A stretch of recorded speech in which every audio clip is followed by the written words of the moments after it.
Dr. Jose Rizal.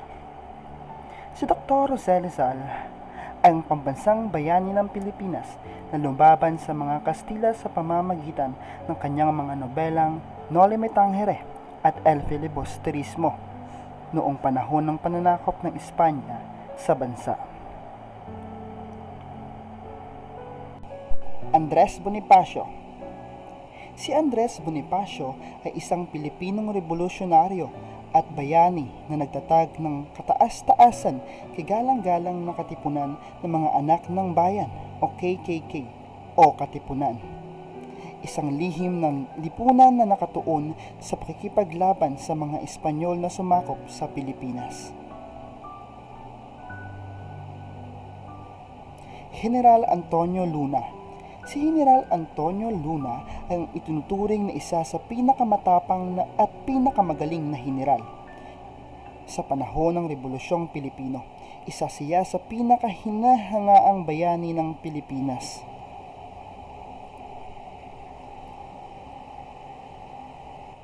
Apolinario Mabini. Si Apolinario Mabini ay kilala bilang dakilang paralitiko at utak ng rebolusyon. Isa siya sa mga bumuhay ng La Liga Filipina na siyang nagbigay suporta sa kilusang pangreporma. Emilio Aguinaldo. Pinamunuan niya ang puwersa ng Pilipinas sa unang laban sa Espanya noong mga huling taon ng Rebolusyong Pilipino noong 1896 to 1898. At pagkatapos ay sa digmaang Espanyol-Amerikano noong 1898 at sa laban sa Estados Unidos sa panahon ng digmaang Pilipino-Amerikano 1899 to 1801. Emilio Jacinto. Isa siya sa mga pinakamataas na opisyal ng Rebolusyong Pilipino at isa sa pinakamataas na opisyal ng Katipunan. Kilala siya sa mga aklat-aralin sa kasaysayan ng Pilipinas bilang utak ng Katipunan. Francisco Balagtas Baltazar. Siya ang kinikilala bilang prinsipe ng manunulang Tagalog at itinuturing na William Shakespeare ng Pilipinas para sa kanyang mga kontribusyon at impluwensya sa panitikang Pilipino. Ang sikat na romantikong pag-iibigan ng ika-19 na siglo, ang Florante at Laura, ay ang kanyang pinakamainam na likha. Gabriela Silang. Ang matapang na asawa ng lider ng Ilocanong manghihimagsik na si Diego Silang. Kasunod ng pagkamatay ng kanyang asawa, pinamunuan niya ang grupo ng himagsikan laban sa mga Kastila. Gomborza. Ang Gomborza ay tumutukoy sa tatlong parik ng Katolikong Pilipino, sina Mariano Gomez, Jose Borgos at Jacinto Zamora.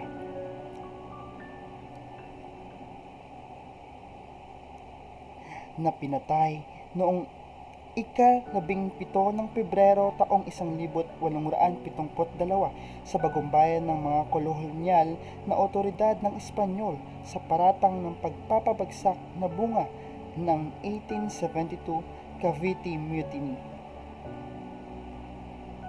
Gregorio del Pilar. Isa sa pinakabatang general ng Pilipinas noong panahon ng Rebolusyong Pilipino at digmaang Pilipino-Amerikano. Kilala siya sa kanyang matagumpay na pag-atake sa mga kwarter ng Espanyol sa paumbong sa labanan ng Quinquegua at sa kanyang huling paglaban sa labanan ng Tirad Pass sa panahon ng digmaang Pilipino-Amerikano.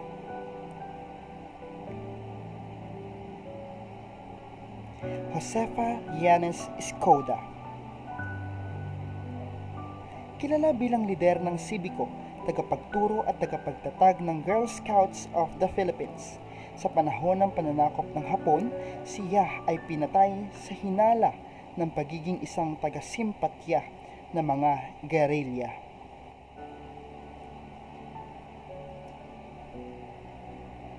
Juan Luna, isang Pilipinong pintor at bayani. Kilala siya para sa kanyang larawang espularyong, isang dibuho ng pagkaladkad ng mga bangkay ng mga natalong gladiator sa Coliseum sa Roma. Ang nakakabagbag damdaming eksenang ito ay maaaring itulad sa mga kasawian ng mga Pilipino sa ilalim ng Espanya.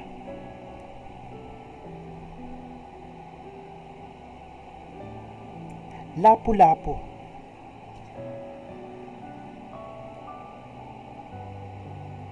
itinuturing na isa sa pinakadakilang figura ng sinaunang kasaysayan ng Pilipinas. Isa siya sa unang lumaban sa pananakop ng Espanya dahilan upang napatay niya si Ferdinand Magellan.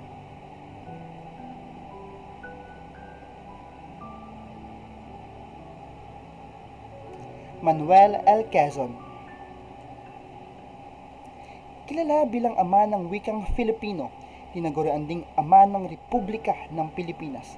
Siya ang naging unang Pangulo ng Commonwealth ng Pilipinas sa ilalim ng pamahalaang Amerikano noong simula ng ika-20 siglo.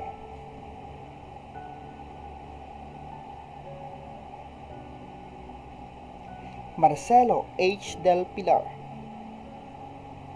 isang propagandista at satiristang revolusyonaryong Pilipino. Sinikap niyang itaguyod ang makabayang sentimiento ng mga ilustradong Pilipino o burgesya laban sa imperialismong Espanyol. Melchora Aquino, revolusyonaryong Pilipino na kilala bilang Tandang Sora dahil sa kanyang edad. Siya ay kilala din bilang ina ng katipunan, ina ng himagsikan at ina ng balintawak para sa kanyang mga kontribusyon.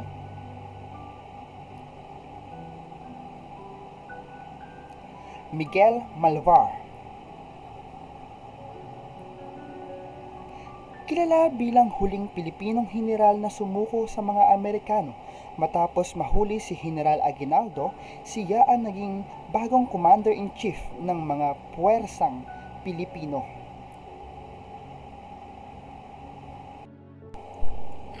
Pello Valenzuela, isang Pilipinong manggagamot at isang importanteng tao sa panahon ng Rebolusyong Pilipino laban sa mga kolonyalistang Espanyol. Sumali siya sa bagong tatag ng Katipunan at ang kinomisyon ni Bonifacio upang makipag-usap kay Dr. Jose Rizal tungkol sa plano ng Katipunan na bumangon laban sa mga awtoridad ng Espanyol. Ramon Magsaysay, siya ang ikapitong Pangulo ng Pilipinas na kilala bilang Presidente ng Masang Pilipino. Bilang Pangulo, binuksan niya ang pintuan sa mga mamamayan,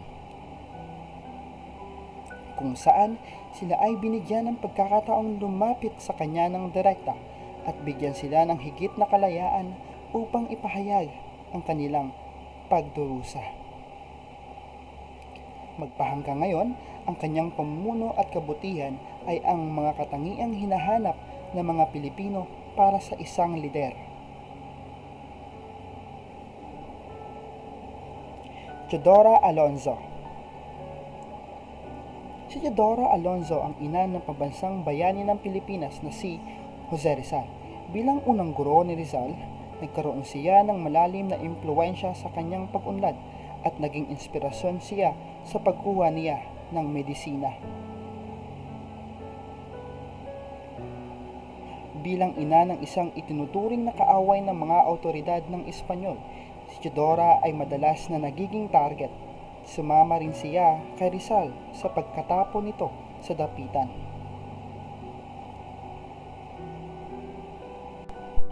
Sultan Dipatuan Kudarat.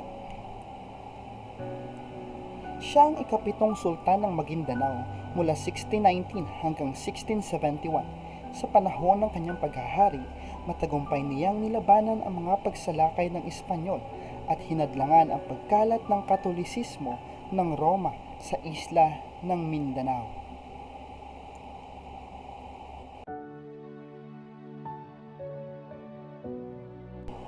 Sila ang ilan sa mga bayaning nagbigay ng malaking kontribusyon para sa kalayaan ng Pilipinas.